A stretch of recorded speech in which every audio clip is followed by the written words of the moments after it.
Hey guys, it's been a while, but here I am again. Mostly it's just been that there hasn't been really any compelling content in Japan as of late, most of the new stuff is just whale central, and not too much new stuff has been coming out in global recently that I haven't already covered. However, with the Etrian Odyssey collab underway, I figured this would be a good time to kind of gather up some of the stuff I've mentioned in passing in past videos and put it all together so you guys can kind of understand how to approach this collab as well as reruns of other collabs and future collabs. So let's get right into it. So I have Princess, but I never raised her. And there's a couple reasons why I never raised her, but first let's go look at a couple other things. So the one thing I want to say about collabs is I'm sure you know, kits become outdated, units become outdated. That's just kind of the nature of a collab. And collab units are less likely to get updated over time.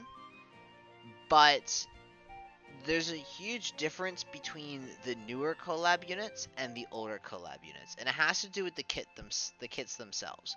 So, for instance, this is Gunner. And as you can see, I have her set up as a ranger, and the reason I have her set up as a ranger is because she does significantly more damage as a ranger than she does as her unique job. And this is just because the ranger has access to better gear with the Lyle bow, as well as better stats all around because it has its job enchantment.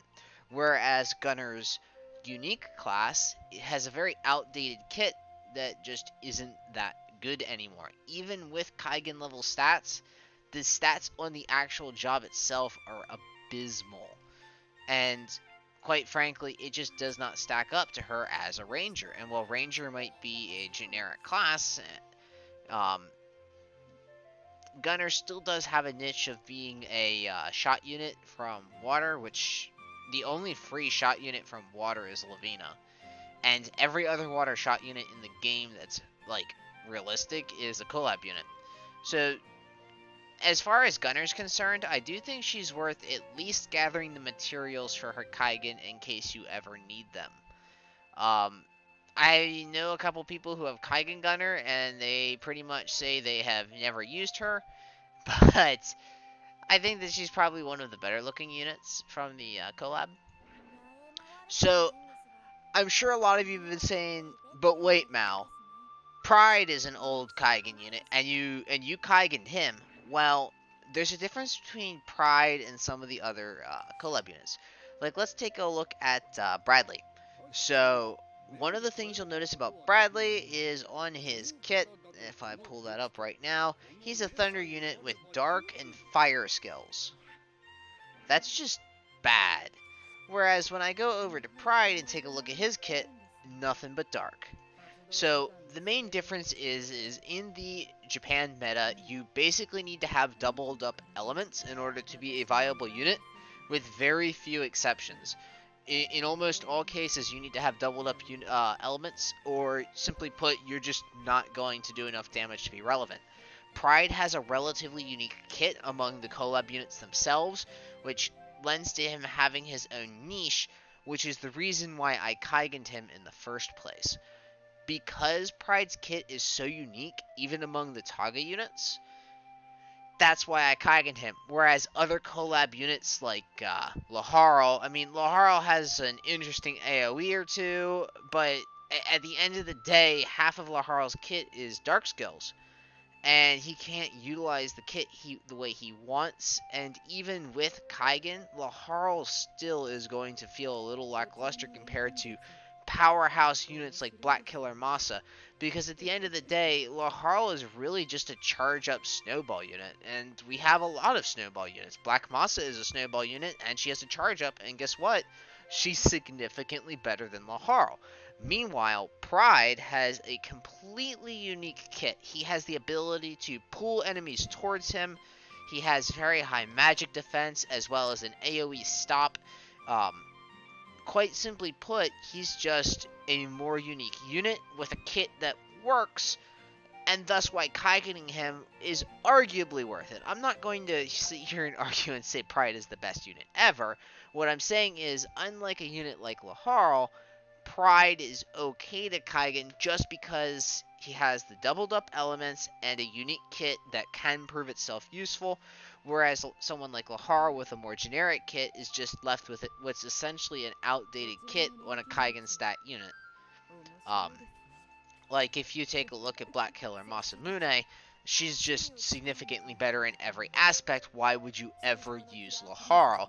Meanwhile, nothing can replace Pride. And I'm kind of beating a dead horse at this point, but the point I'm trying to make is when you see these collab units, these older collab units, you should ask yourself, one, is this my favorite unit in the game? And if the answer to that is yes, go ahead and Kaigan them. I mean, at the end of the day, we all play the games to have fun.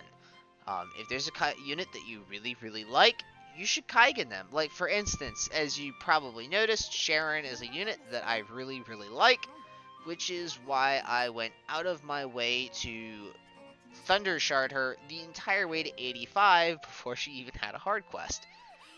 And now she has a hard quest. So you could argue that that was a waste. But in my eyes, it wasn't a waste because I've been using Sharon and I really enjoy having Sharon. So that's always the first question you should ask yourself. If you're looking for a more practical approach, though, you should ask yourself, what does the kit let this collab unit do? And can a Taga unit either now or in the near future do it better? For instance, Princess. The main part of Princess is she has a very large veil and access to the Thunder Forecaster. But here's the thing. Rebecca, in the future, is a free Thunder Forecaster that's a better Thunder Forecaster without Kaigan than Princess can probably ever hope to be. Why would you ever raise Princess if you wanted to use her as a Forecaster when there's a free unit that's probably going to come out within the next 6 months, maybe even sooner than that, and just outclasses Princess? Now, if you want to use her Sovereign class, that's a different story, but you have to ask yourself, is the Sovereign class up to date enough to just justify using it? I don't even know who I use as a veil. Oh, right, Lucretia. So, Lucretia is going to be getting a job plus in the near future. And she has access to the professor job. And that means that she has access to a veil. And one of Princess's big things is her veil. And at the end of the day, Lucretia is going to be getting Kaigan, and she will become a farmable unit, though she is limited right now in Global. And a lot of you in Global have been collecting her shards for like a year. So a lot of people are probably ready to Kaigan her by now, especially if you've been picking up her shards in those freebie shops Global puts out every month. So you have to ask yourself, is Princess actually worth raising? EO Chloe. Now, I don't know much about EO Chloe's kit. I've never used her. But you should ask yourself, is her kit unique enough to justify Kaiganing her? And if it is, or if she's your favorite character, then maybe you should Kaigan her. But if it's not, you should definitely save your resources. There's going to be a lot of collab units that you're going to want to Kaigan over time, especially, and I'll say it again, Black Killer Masamune. I will stand by this statement. Black Killer Masamune is the best collab unit in the game, bar none. Quite simply put, no one does raids like Black Killer Masamune, and she pretty much owns every map she goes on.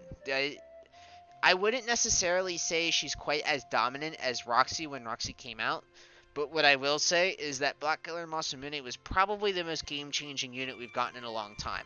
I mean, units like Meliodas, Meliodas can output numbers that are probably significantly higher than Black Killer Masamune can, but Black Killer Masamune's kit is just so much better than Meliodas's. It's very smooth. It has a ton of tempo with access to the Zerka reactive, unlike Meliodas, which has to collect his jewels. So, and if you might eventually get the 7 Deadly Sins collab, and maybe you get one of them, and maybe you want to Kaigan them.